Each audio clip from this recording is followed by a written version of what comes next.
는 그 표제문을 보시면 50일 해놓고 위에 작게 기록된 내용을 우리가 표제문 그러는데, 표제문 한번 보시죠. 다윗의 시, 영장으로 한 노래. 다윗이 밧세바와 동침한 후 선지자 나단이 저에게 온 때에 그랬습니다. 우리 역사적으로 보면 다윗이 우리아의 아내 밧세바를 범하고 나서 바로 하나님께서 선지자 나단을 다윗에게 파송을 하십니다. 그때 다윗이 선지자 나단으로부터 비유의 말씀을 들어요. 그러니까 영적으로 깨어있는 사람은, 이 감각이 민감한 사람은요, 이게 비유를 해도 알아듣습니다. 근데 영적으로 감각이 무딘 사람은 이렇게 쳐도 몰라요. 이렇게 쳐도 잘 모릅니다. 근데 지금 나단이 와서 비유를 들었어요. 어떤 사람이 양이 많은데 그 양 많은 사람이 양 그 한 마리 있는 거 그거 뺏어갔다. 그러니까 다윗이 화가 나서 그거 누구냐? 바로 당신이라고.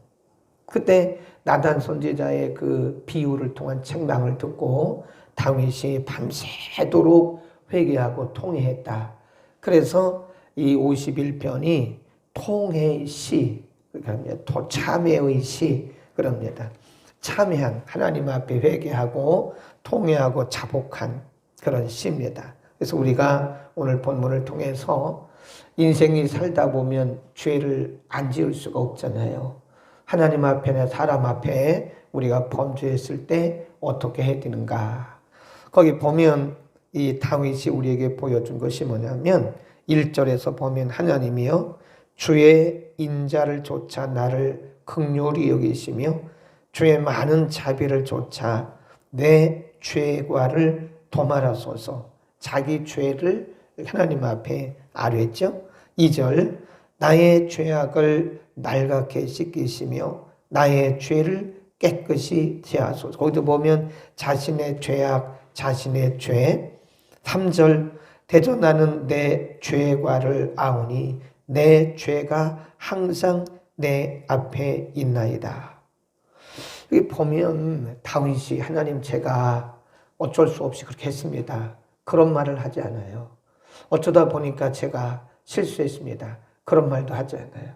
그러니까 자기 죄를 그대로, 자기의 죄를 핑계한다든지 합리화하지 않고 그 죄를 하나님 앞에 그대로 고백하는 거죠. 그 다음에 5절 내가 죄악 중에 출생하였으며 모친이 죄 중에 나를 잉태하였나이다. 그래.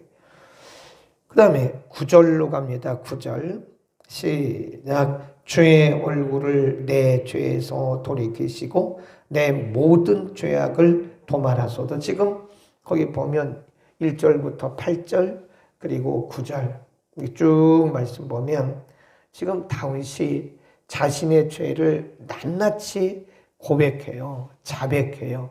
우리는 그걸 뭐라고 하냐면 자복 그럽니다. 자복.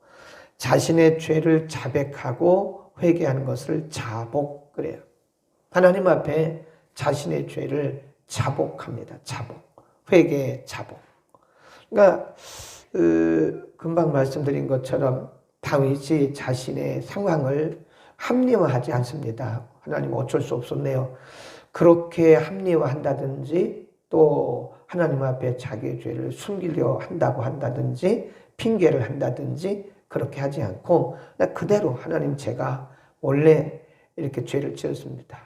하나님 내 죄를 이렇게 용서해 주시고 씻어 주시고 우슬초로 씻어 주시고 이렇게 하나님 앞에 자복하는 거예요. 그러니까 회개라고 하는 거는 죄를 숨기면 안 되겠죠.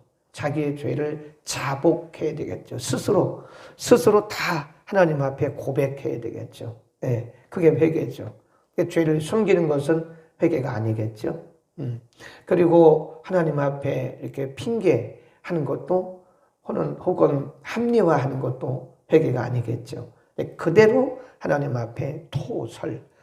그 나중에 보면 여기는 없지만 다른 시편에 보면 다윗은 그걸 뭐라고 하냐면 토설이라고. 토설이 뭐예요?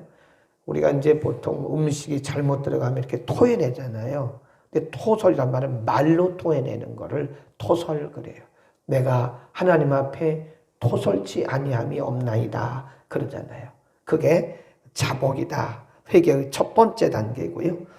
그 다음에 다윗이 하나님 앞에 드렸던 기도 중에 하나가 하나님 앞에 이렇게 기도합니다. 8절에 보면 나로 즐겁고 기쁜 소리를 듣게 하사 주께서 꺾으신 뼈로 즐거워하게 하소서. 여기 보면 즐거움, 기쁨 이런 표현이 나오거든요.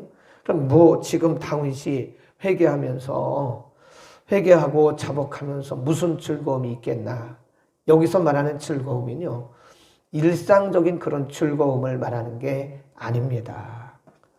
하나님, 이런 뜻이에요. 여기서 즐거움과 기쁨이라고 하는 것은 하나님, 제가 하나님 앞에 잘못했습니다. 하나님이 저를 징계해도 제가 기쁨으로 받을 수 있게 해주세요. 그런 얘기예요, 이게 8절이. 하나님, 제가 하나님 앞에 이렇게 범죄했으니까요. 제가 기쁨으로 하나님의 그 징계를, 하나님 저를 매를 치셔도 제가 매를 달게 받겠습니다. 달게 받을 수 있는 그런 기쁨의 영을 내게 주옵소서. 그런 의미입니다. 이해하시겠죠? 그러니까 지금 다윗이 하나님 앞에 회개하고 자복하면서 물론 하나님 죄를 다 씻어주시고 맑게 해주시고 거기서 끝나면 얼마나 좋겠어요. 그러나 하나님께서 저에게 혹시 징계를 하신다 해도 제가 그 징계를 기쁨으로 받을 수 있도록 하나님 저에게 즐거운 마음을 주옵소서, 그 얘기입니다. 아멘. 근데 사실 우리 아이 안에 밧세바를 범하고 나서 사실 그 아이가 하나 태어났어요. 그 밧세바를 통해서. 근데 하나님이 그 아이를 죽이셨어요. 그리고 다시 태어난 사람이 누굴까요? 솔로몬입니다. 솔로몬. 그 다음 보세요. 뭐라고 기도하는가? 10절 시작. 하나님이여 내 속에 정한 마음을 창조하시고 내 안에 정직한 영을 새롭게 하소서. 그래. 하나님, 내가 혹시라도 하나님 앞에 이 죄악들을 숨긴다든지 또 합리화하지 않고 하나님 앞에 정직하게 나갈 수 있도록 내 안에 정결함, 그리고 앞으로도 내가 이런 죄를 짓지 않도록 내 속에 정직하고 정결한 마음을 주옵소서. 그렇게 기도하는 거죠. 그러니까 다윗이 다르죠. 그러니까 거기서 끝나는 것이 아니라 앞으로도 내가 이런 죄악을 범치 않도록 하나님 내 속에 정한 마음, 깨끗한 마음, 그리고 정직한 영을 내게 부어달라고 하나님 앞에 기도하고 있는 거죠. 그 다음에 지금 다윗이 더욱더 심각하게 받아들인 것 중에 하나가 그게 뭐냐면 하나님께서 혹시 성령을, 거기는 성신이라고 번역했는데 옛날 분들이 성신이라고 그랬는데요. 성령을 거두지나 않을까. 다윗이 그 죄를 범하고 나서 제일 두려웠던 것 중에 하나가 바로 그겁니다. 하나님께서 징계를 하시면 징계 받겠다 이거예요. 징계를 달게 받겠다. 그 말이에요. 8절 말씀이.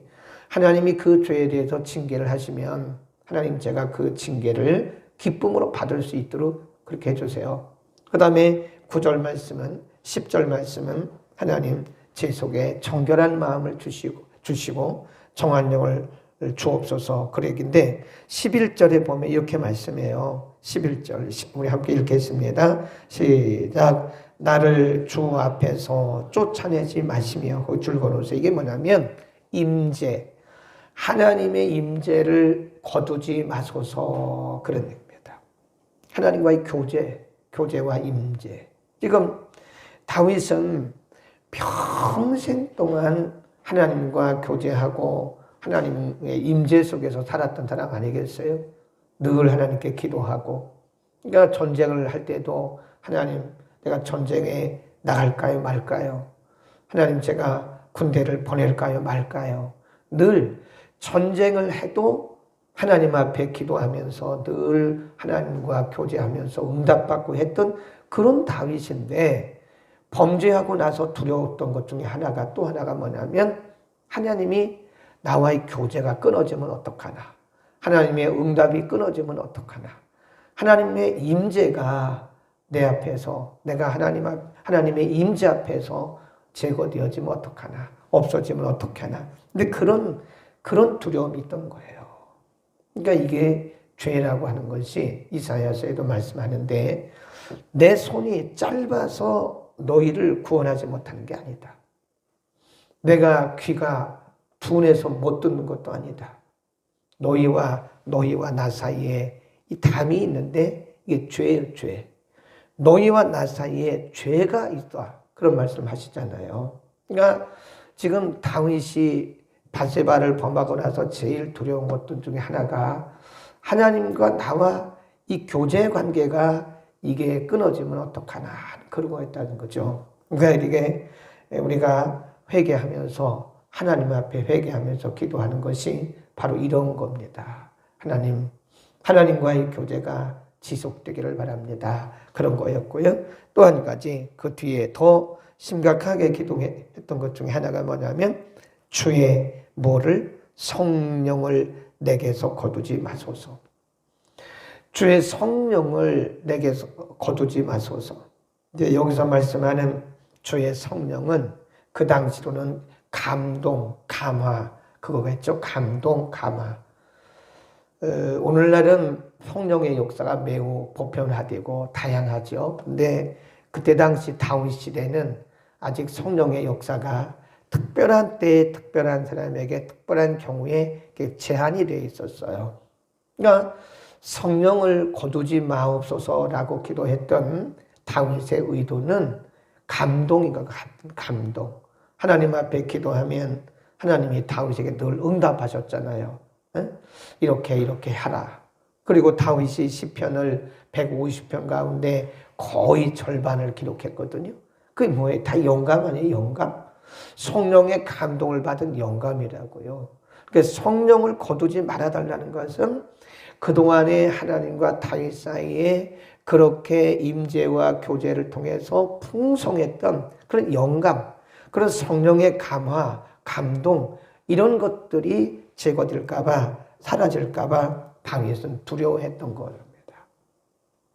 성령은 거룩한 영이시기 때문에 확실히 우리가 하나님 편에 섰을 때 감동이 풍성합니다.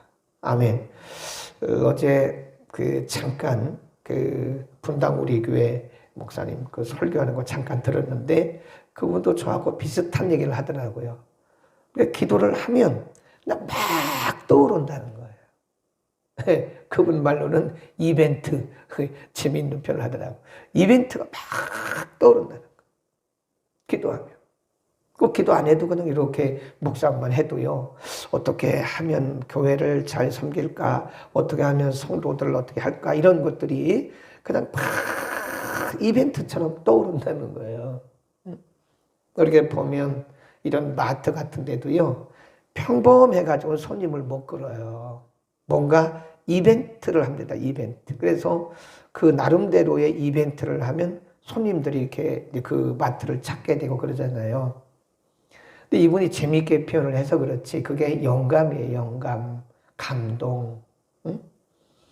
우리가 이 신앙생활을 하면서 이 영감과 감동과 계시란 말을 쓰면 안 되죠. 지금은 계시가 없으니까요. 요즘에 보면 하나님 앞에 기도했던 것 중에 하나가 그거예요. 하나님, 다윗이 늘 하나님과 교제하고 하나님의 임재 앞에서 성령의 감동받고 감화받고, 그래서 전쟁도 하고 백성들도 다 드리고 그랬었는데, 범죄하고 나니까 다윗이 제일 두려웠던 것이 성령의 감동과 감화, 이것이 사라지거나 약화될 것이 굉장히 두려웠던 거예요. 오늘날도 마찬가지. 오늘날도 여러분, 현대인들이 옛날 우리나라로 말한다면, 우리 한국교회 역사로 말한다면, 한국교회 역사로 말한다면 초대교회 성도들이요, 성경에 대한 지식이 있었어요? 별로 없었죠. 초대교회 성도들이 오늘날처럼 그렇게 뭐 독서를 많이 했습니까? 오늘날처럼 무슨 뭐 TV나 유튜브를 통해서 많이 설교를 들었습니까? 그런 거 없었잖아요. 그런데도 이분들은 굉장히 영성적이었어요. 굉장히 민감했어요. 왜 그럴까요? 삶이 깨끗했어요. 삶이. 교회들도 삶이 깨끗했어요. 교회들도 지금처럼 이렇게 세속화되지 않고요. 성도들도 그렇게 옛날에는 정말 그대로 믿었어요. 옛날 어른들은요. 이렇게 목사님이 설교하면 그대로 믿었습니다. 요즘 사람들은 그대로 믿는 사람들은 우리 교인밖에 없어요. 잘 안 믿으려고 그래요. 아, 저건 아니다. 뭐 속으로 나름대로 다 걸러내고 판단하고 막 이럽니다. 자기 생각이 너무 빨라요. 그러니까 이게 은혜가 되겠습니까? 응? 그러니까 감동이 안 되는 거예요. 영적 감각이 옛날하고 틀려요. 그건 뭐예요? 시대가 옛날 시대하고 지금 우리 시대하고는 좀 다르다는 겁니다. 달라요. 옛날 시대는 좀 비교적 순수하고 깨끗했다면 지금 시대는 많이 오염됐다는 거예요. 이 세속화란 말이 그런 의미입니다. 오염. 세상에 오염되고 어제 저녁에 말씀드린 것처럼 탐심 막 이런 것들이 우리 속에 많이 들어와 있고 우리의 생각, 세상적인 그런 경험의 생각이 우리 가운데 많이 들어오다 보니까 우리가 영적 감각이 굉장히 약해지고요. 그 다음에 영적 감각이 둔해진 거예요. 남 얘기하지 말고 우리 얘기를 다시 돌아와서 우리는 하나님 앞에 늘 그렇게 기도해야 됩니다. 하나님과의 관계에서 늘 그 영감이 풍성하고 성령의 감동을 받을 수 있는, 아멘. 우리가 말씀을 여러분 자신을 한번 시험해 보세요. 시험해 보면 알아요.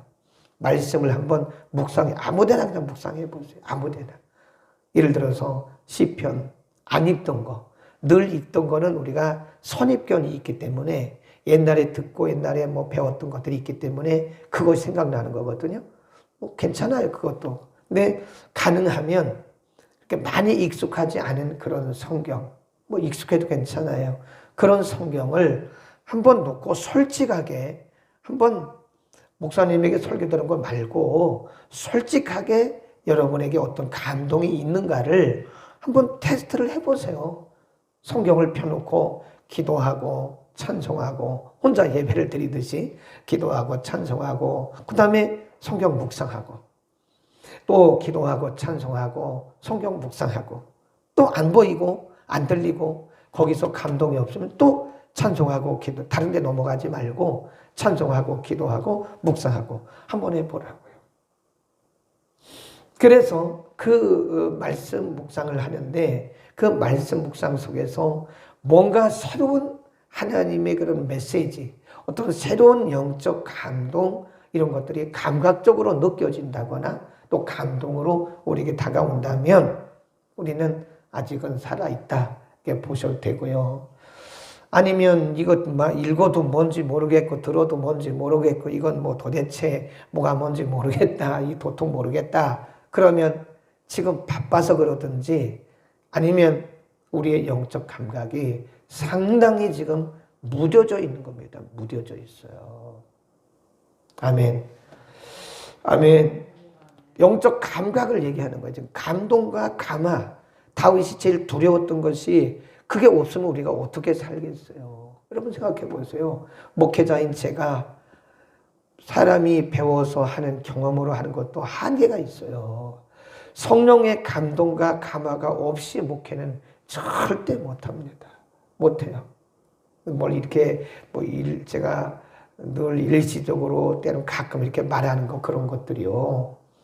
그냥 하는 게 아니에요. 그러니까 엉뚱한 소리 하는 사람들은 이게 교감이 없는 사람들이에요. 목사님 왜 갑자기 무슨 저렇게 이상한 일 하고 왜 목사님 갑자기 왜 강단에서 왜 저렇게 즉흥적으로 이런 일을 하냐. 이런 분들을 보면 제가 속으로 참 안타깝다 생각이 들어. 저분이 영적 감각이 굉장히 둔해 있구나. 어떻게 기도하는 목사님에게 저렇게 말을 하냐. 감각이 없는 거죠. 우리끼리 얘기합니다. 집에 계신 분하고 우리끼리 얘기하는 거예요. 가끔 보면 엉뚱한 소리를 하는 거 있어요.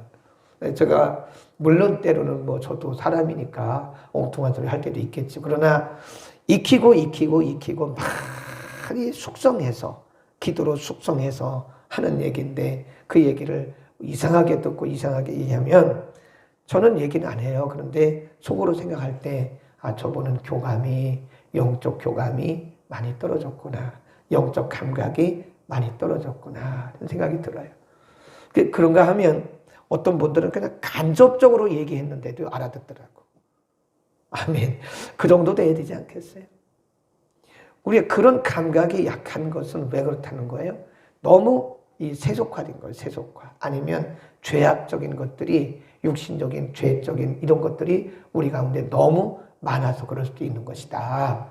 우리는 오늘도 다윗의 이런 기도 구체적으로 쭉 말씀을 드렸는데 이런 기도를 보면서 우리가 특별히 범죄했을 때는 이 세 가지를 꼭 기도할 게 필요할 것 같아요. 첫째 뭐라 그랬어요? 8절에서 하나님이 징계를 범죄한 것에 대한 징계를 달게 받을 수 있는 기쁨, 즐거움, 핑계하지 말고 그 다음에 두 번째가 뭐라 그랬어요? 정결한 마음. 그 다음에 세 번째가 11절에서 주 앞에서 나를 쫓아내지 마시고 뭐라 그랬어요? 임재, 하나님과의 교제의 단절 이런 것이 없어서는 안 되겠다. 있어서는 안 되겠다. 그 다음에 주의 성신, 성령의 감동, 감화 이런 것들이 우리 가운데에서 있어서는 사라지면 안 되겠다. 하나님 앞에 이런 것들을 놓고 기도하고 그 다음에 16절 마지막으로 주는 제사를 즐겨 아니하시니 그렇지 않으면 내가 드렸을 것이다. 주는 번제를 기뻐 아니하시리다. 그러면서 17절에 보면 하나님의 구원하시는 제사는 뭐라 그래요? 상한 심령이다. 자기를 하나님 앞에 드리는 거예요. 그래서 보면 다윗이 이 나단 선지자의 충고 또는 책망, 비유를 통한 책망 이걸 듣고 하나님 앞에 밤새도록 기도하는데 침상을 적시며 기도했다. 침상을 밤새도록 울며 기도하는데 통곡하며 기도하는데 침상이 이게 아주 그냥 다 젖을 만큼 눈물로 가득 찼다 그러더라고요. 여기 지금 상한 심령입니다. 기도하겠습니다. 거룩하신 우리 아버지 은혜 주심을 감사합니다. 오늘 3월의 첫날 우중이지만 주의 전에 우리를 보내주시고 우리가 인생을 살다 보면 인간이기 때문에 죄악을 그리고 죄성을 가지고 있는 인간이기 때문에 수없이 실수하고 수없이 범죄할 수밖에 없는데 오늘 다윗의 참회 시를 통해서 우리가 어떻게 하나님 앞에 나아가야 되는지 하나님 많은 것들을 가르쳐 주셨습니다. 하나님 앞에 자복하는 마음, 회개하는 마음이 늘 있게 하시고 하나님과 우리와의 관계가 단절되지 않도록 하나님의 임재와 교제의 관계가 늘 풍성하게 하시고 우리 가운데 성령님의 감동, 감화가 풍성하도록 하나님 우리 모두를 축복하여 주옵소서. 핑계하거나 합리화하지 말게 하시고 우리의 죄를 낱낱이 고백하며 우리 관계가 하나님과의 관계가 늘 예민하고 민감해질 수 있도록 하나님 평생을 축복하여 주옵소서. 예수 그리스도의 이름으로 기도드립니다. 아멘.